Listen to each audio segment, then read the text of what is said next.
ہمارے شیخ مفتی رشید احمد صاحب رحمہ اللہ تعالیٰ ایسے خاندانی تھے نا, لیکن معاملات میں کیسے کلیئر, خاندانی کتنے پہلے یہ بتا دوں, اپنے باپ کے ساتھ کیسا سلوک اور اپنی اولاد کے ساتھ کیسا, یہ دو چیزیں آپ سن کے حیران ہو جاؤ گے. اپنے باپ کے ساتھ کیسا سلوک تھا. ہمارے شیخ کے جو والد تھے انہوں نے 80 سال کی عمر میں شادی کی. شرمندگی ہوگی لیکن بالکل آپ کو شرمندہ ہونے کی ضرورت نہیں ہے, کیونکہ آپ 30 سال میں بھی نہیں کر رہے. تو میں نے کہیں بتایا تھا 80 سال میں, پھر بعد میں کسی نے کریکشن کی کہ 80 میں نہیں 90 میں کی تھی. اب واللہ عالم میں بھول گیا 80 میں تھی یا 90 میں. جب شادی کی ہے تو اللہ نے اولاد بھی دی, سمجھتے ہو. ہمارے حضرت کے جو والد تھے انہوں نے زندگی میں ساری جائیداد تقسیم کر دی تھی اولادوں میں, سب کچھ ہینڈ اوور کر دیا کس کے, اولاد کے. خالی ہو گئے تھے بھئی یہ تمہارا یہ تمہارا, تاکہ بعد میں مسائل نہ ہو. حضرت کے حصے میں بھی اچھی خاصی پراپرٹی آئی.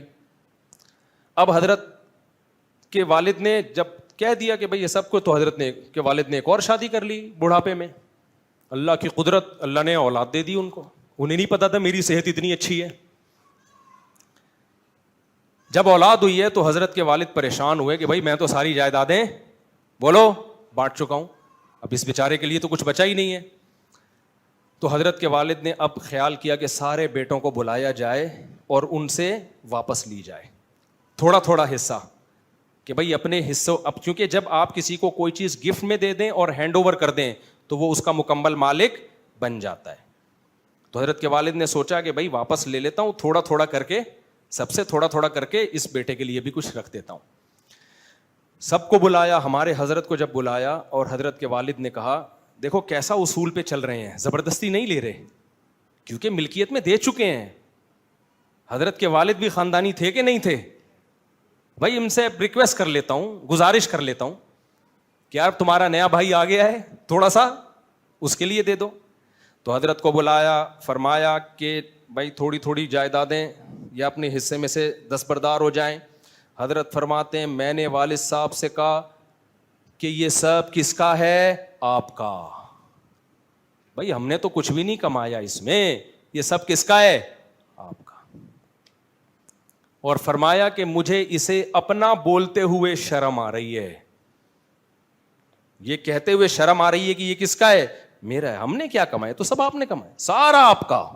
صدقہ کر دیں, دوسرے بھائی کو دے دیں یا خود رکھ لیں. اولاد کا ایٹیٹیوڈ وراثت کے بارے میں 100% یہی ہونا چاہیے.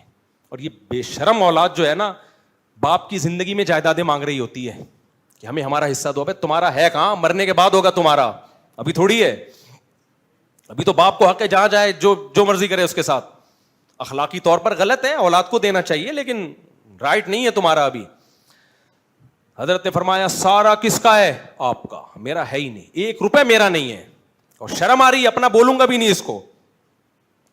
یہ ایٹیٹیوڈ کس کے ساتھ تھا, ابا کے. نہیں آئی بات. اور ابا بھی کیسے خاندانی ہیں بھائی جب ہینڈ اوور کر چکا ہوں تو اب بیٹوں سے پرمیشن لینی پڑے گی, تاکہ ان کے دل میں نہ آئے کہ ہم سے ہماری ملکیت چھینی جا رہی ہے. ایسا مالی معاملات میں انسان کو کیا ہونا چاہیے, کلیئر. آگے اللہ نے حضرت کو اولادیں دی. تو حضرت فرماتے ہیں میرے بچے جب جوان ہوئے, ان کی جب شادیاں ہوئیں, تو میں نے ان سے کہا کہ اب ہر ایک گھر تھا نا, اس میں سب کو الگ الگ کمرے دے دیے, اب ہر کمرے میں سب میٹر لگے گا, جو جتنی بجلی استعمال کرے گا اس کا بل وہ خود دے گا. ایسا نہیں ہوگا کہ کوئی استری بہو جلا کے, اپنی طرف سے اب میں تفصیل کر رہا ہوں. اس بہو ہوتا کیا ہے جوائنٹ فیملی میں, ایک بہو استری چلا کے بھول گئی, بل کون دے رہا ہے, تمہارا باپ. صحیح ہے, الگ سے اس استری کا بل اس کا شوہر بولو نہیں دے گا. ایک دن ایک بہو چولہا جلا کے بھول گئی, سو گئی, سارا دن ہوتی رہی ہے, اس کا بل کون دے گا, اس بہو کا شوہر. اس کا بل تمہارا باپ نہیں دے گا. یہ حضرت نے نہیں کہا تھا, یہ میرا اسٹائل ہے. ہر ایک کا اپنا اسٹائل ہوتا ہے. جب ہمارے بچوں کی شادی ہوں گی تو ہمارا اسٹائل یہ ہوگا, اس کا بل تو دے گا. تو یہ نہیں کہنا کہ تیرا باپ دے گا.